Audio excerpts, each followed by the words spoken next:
Monggo dari Aceh.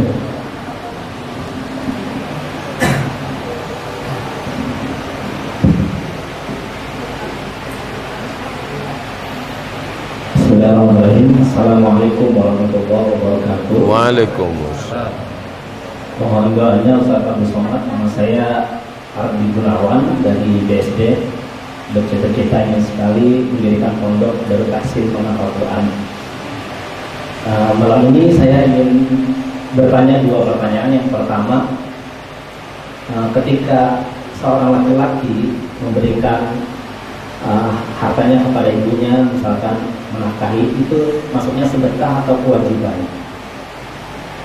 Yang kedua adalah bagaimana perhitungan sedekah di atasnya lagi, yaitu zakat perdagangan, cara perhitungan yang simpel. Saya pernah lihat antum menjelaskan dengan simpel perhitungan zakat untuk perdagangan. Sekian dari saya. Jazakallah khairan. Assalamualaikum warahmatullahi wabarakatuh. Langsung ya Pak Kiai. Nama besarnya sodako. Kalau dia bentuknya barang, namanya infak. Kalau barangnya nggak habis-habis, namanya wakaf. Jadi kalau ngasih air, infak. Makanya setiap kata infak pasti benda, harta. Wa anfiqu min thayyibati ma kasabtum. Infakkanlah hasil usahamu. Alladzina yunfiquna amwalahum. Mereka menginfakkan harta mereka, benda. Nama besarnya sodako. Diperkecil lagi benda namanya infak. Tapi kalau dia benda nggak habis-habis, semen, jadi tiang masjid, batu bata, batu kerikil, tanah, maka disebut dengan wakaf. Nah, sodakoh yang besar ini ada yang wajib. Apa itu? Zakat. Apalagi yang wajib? Nafkah, makan, pakaian, tempat tinggal. Kita sebagai laki-laki yang wajib kita nafkahi itu siapa? Istri. Setelah itu anak. Habis itu orang tua kalau nggak mampu. Orang tua istri, mertua. Itu wajib kita nafkahi. Tapi ada yang tidak wajib kita nafkahi. Di bawah wajib hukumnya sunat. Sunat itu bahasa simpelnya anjuran. Nggak wajib menolong sesama. Karena kalau saya nggak nolong pasti ada yang lain. Tapi kalau orang tua ini, apalagi kita anak tunggal, jadi saya kira jelas. Besarnya sedekah. Makanya senyum itu masuknya kategori mana? Sedekah. Nggak ada orang, saya mau infak nih Pak Ustaz, infak senyum, nggak ada. Karena dalam hadisnya disebut tabassumika fi wajhi akhika shadaqah. Senyummu ke wajah saudaramu sedekah. Subhanallah, subhanallah, subhanallah, subhanallah. Sedekah. Likulli sulama minkum sedekah. Setiap tulang sendi ini ada sedekahnya. Alhamdulillah, alhamdulillah, alhamdulillah. Allahumma shalli ala sayyidina Muhammad wa ali Muhammad. Allahumma shalli ala sayyidina Muhammad wa ali Muhammad. Allahumma shalli. Nabi yang nyebut ini sedekah. Zikir itu sedekah. Nah, jelas tentang masalah sedekah, infak, wakaf, wajib, sunat. Sekarang rumus ngitung zakat perniagaan. 3 kurang 2. 3 kurang 2. 3 kurang 2. Yang 3 itu apa? Modal yang diputar tambah untung tambah piutang, kurang utang, kurang rugi. Saya ulang sekali lagi. Modal yang diputar selama setahun, tambah untung, tambah piutang, kurang utang, kurang rugi. Setelah dihitung 3 kurang 2 ternyata mencapai 85 gram emas. 85 gram emas kali 500 ribu, 42.500.000. Maka kena wajib bayar zakat 2,5%. Setelah dihitung 3 kurang 2 ternyata 30 juta. Enggak wajib karena kurang 85 gram. Bisa selama 1 tahun. Bapak mulai bisnisnya kapan? 1 Agustus Pak Ustadz, 1 Agustus kemarin ya.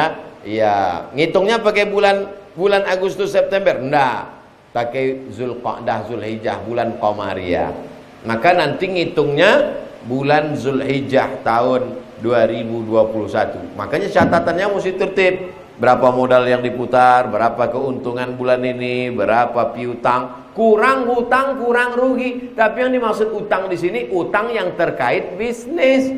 Jangan utang mobil masuk juga. Kau nggak bayar zakat, utang saya banyak Pak Ustadz. Apa? Itu mau rumah 5 miliar. Satu-satunya yang lunas di rumah saya itu cuma bini saya aja Pak Ustadz. Yang lain hutang semua. Yang dimaksud 3 kurang 2 itu kurang hutang yang terkait dengan bisnis, bukan hutang pribadi yang terkait dengan hutang rumah, hutang lain. Jelas ya Pak? Alhamdulillah. Saya kalau tak jelas, saya nggak ulang, videonya aja kita ulang. Wallahu a'lam.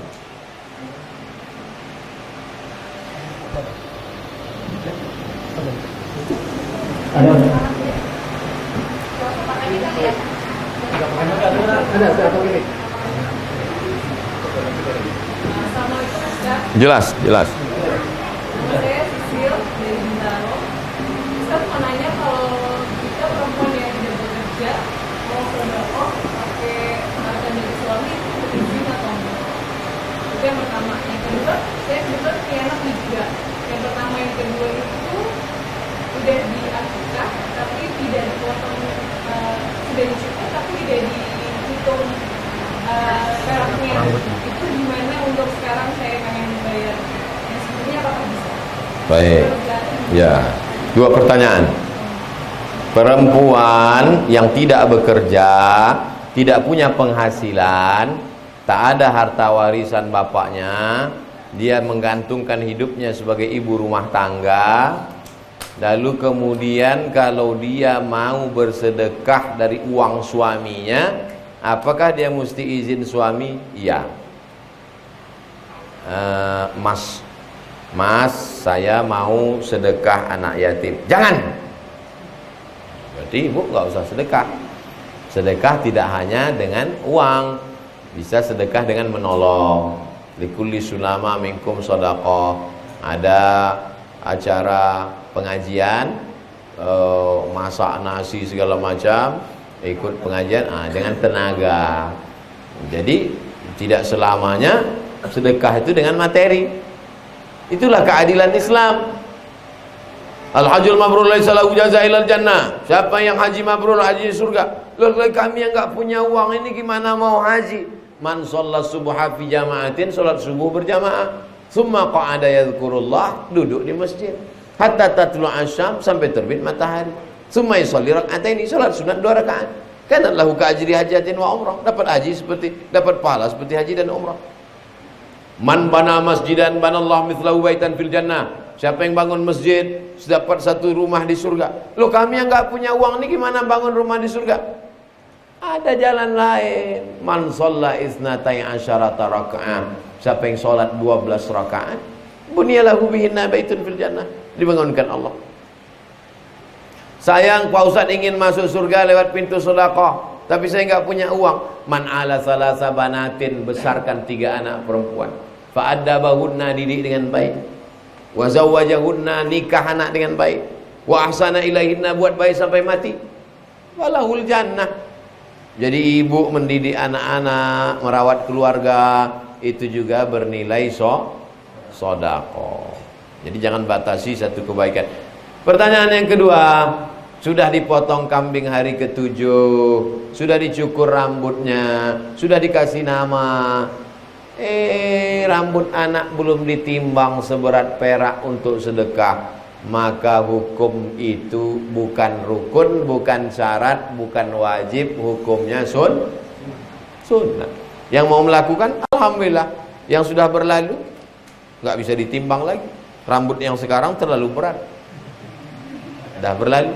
Kalau mau diagak-agak agak-agaknya dulu ya sekitar sekian gram, ya sedekah.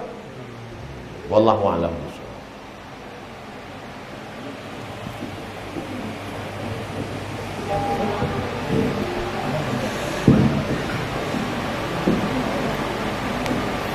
Assalamualaikum warahmatullahi wabarakatuh. Waalaikumsalam. Dia dari BSS, ada dua pertanyaan. Pertanyaan pertama ini terkait dengan wakaf.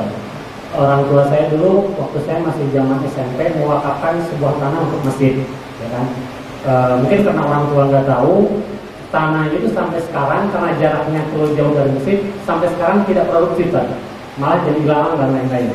Nah, kemarin saya berpikir bolehkah merubah atau menggantikan tanah wakaf itu dengan tanah orang tua saya lain yang lebih produktif dan dekat dengan masjid? Itu pertanyaan pertama. Oke. Yang kedua, saya sering menyimak beberapa channel YouTube, Zat. Ada salah satu channel dia berdakwah melalui mendatangi dukun-dukun dan lain-lain. Mungkin lagi rame viral banget, Zat. Tapi walaupun memang dia pakai beberapa bacaan Al-Quran dan sholawat seperti itu, tapi di beberapa tayangan ada menampilkan tentang khodam. Ya, saya pernah membaca sebuah keterangan atau apa gitu, al-istidlal bil jin haram. Apakah betul seperti itu? Nah, bagaimana Ustaz tentang fenomena seperti itu, Ustaz? Jazakallah. Assalamualaikum warahmatullahi wabarakatuh. Waalaikumsalam warahmatullahi wabarakatuh. Saya simpulkan 3 pertanyaan. Pertama, bagaimana sikap kita kalau bapak ibu kita berwakaf? Kalau bapak ibu berwakaf, jangan cuman lisan di mulut saja, tapi diserahkan melalui kantor KUA. Namanya Akta Ikrar Wakaf. Mengurusnya di KUA itu sudah diatur oleh UU, Undang-Undang Wakaf. Saudaraku berwakaf, serahkan ke nazir. Nazir itu pengelola wakaf. Dalam hal ini pengurus masjid. Saya wakafkan tanah 1 hektar kepada pengurus masjid tunai. Saya terima, sah. Keluarlah akta ikrar wakaf. Masuk jam 8, suratnya keluar jam 11. Apakah saya yang ngurus cepat? Nggak tahu. Setelah keluar akta ikrar wakafnya, dibawa ke BPN, Badan Pertanahan Nasional. Berubahlah dalam sertifikat nama pemilik menjadi yayasan, sehingga tanah tidak bisa dijual, tidak bisa digadaikan, la yurasu tak bisa diwariskan, wala yuhabu tak bisa dihibahkan. Ini untuk menjaga tanah wakaf, begini caranya. 2. Bolehkah mengalihkan wakaf dari yang tidak baik menjadi lebih baik? Boleh. Dalilnya mana? Umar bin Khattab mengalihkan tanah wakaf di pasar Kufah ke tepi kota. Karena di pasar ini sudah tidak produktif, dialihkan ke tempat yang lebih lapang, lebih baik. Boleh. Tapi sekarang tidak semena-mena begitu, karena sekarang ada namanya BWI, Badan Wakaf Indonesia. Kalau disetujui oleh BWI bisa, tapi kalau tidak kita bisa masuk penjara. Ya, konsultasi, advice, nasihat dari Badan Wakaf. Yang ketiga tadi Terkait dengan fenomena dukun pakai jin. Dulu satu kampung satu TV. Yang punya TV cuman Pak Kades, anak RT duduk di depan. Saya kelas 1 SMP, teman-teman mulai cabut jam 11 nonton Mahabharata di TPI. Muncul jadi. Lalu kemudian TV pun. Sekarang satu orang satu TV. Dan dia punya TV sendiri, dia punya channel sendiri. Dan dia bisa mengupload apa yang dia mau. Dia hobi mabuk, dia upload video dia sedang mabuk. Dia hobi tausiah, dia upload dia sedang ceramah. Dia macam-macam dia upload, terserah dia. Oleh sebab itu maka sekarang ini, maka kebetulan dia dukun, dia upload lah semua yang terkait. Ini koleksi tuyul saya, ini nyi blorong, ini sundel bolong. Sesuai dengan hobi dia masing-masing. Dan banyak pula pengikutnya. Tuyul-tuyul subscribe semua. Nah ini, oleh sebab itu maka bagaimana dalam Islam berteman dengan jin? Buka juz 29, namanya surat Al-Jin.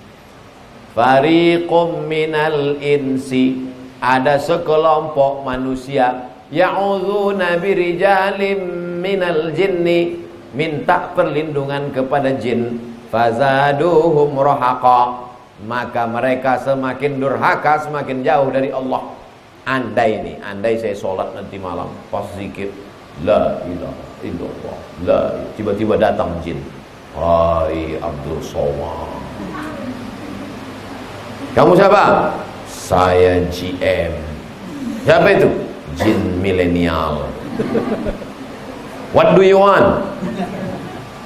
I want to help you. Aku mau menolong kamu. Saya nggak mau, karena saya susah saya percaya sama orang. Orang aja saya nggak percaya, apalagi jin. Orang aja susah dipercaya sekarang, apalagi jin. Maka saya heran kok masih ada orang percaya sama jin. Nabi Sulaiman alaihissalam, Pak Ustadz, tengok dulu ceritanya.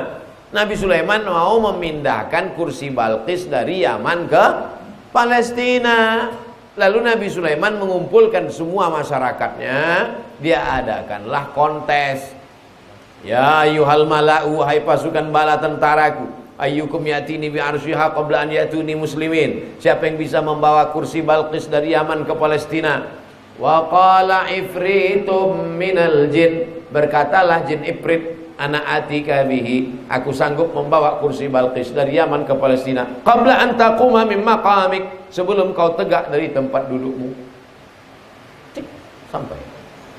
Wa qala alladhi indahu ilmun minal kitab, berkata seorang laki-laki punya ilmu dari kitab Allah, ana atika bihi, aku sanggup memindahkan kursi Balqis dari Yaman ke Palestina. Berapa lama? Qabla an yartadda ilaika tarfuk, sebelum matamu berkedip. Sebelum mata Sulaiman berkedip, datang kursi Balqis. Dalam kasus Sulaiman, yang memindahkan kursi Balqis itu jin atau manusia? Manusia. Di zaman Nabi Sulaiman aja jin udah nganggur. Sekarang dia dari pesulap dari Jepang menghilangkan Fujiyama, hilang. Pasti dah nonton videonya semua. Oleh itu jin ini pun tidak bisa dipercaya. Pas dia mau disuruh tugas, wah ini piro. Oleh itu saya menganjurkan supaya jangan berteman dengan jin. Cukuplah berteman dengan jamaah, follower aja. Demikian, wallahu a'lam. Barakallahu. Dari Ibu barangkali? Ada barangkali? Ala hazihin niyah, untuk niat yang baik-baik, semoga kita diberikan kebaikan, keridhaan.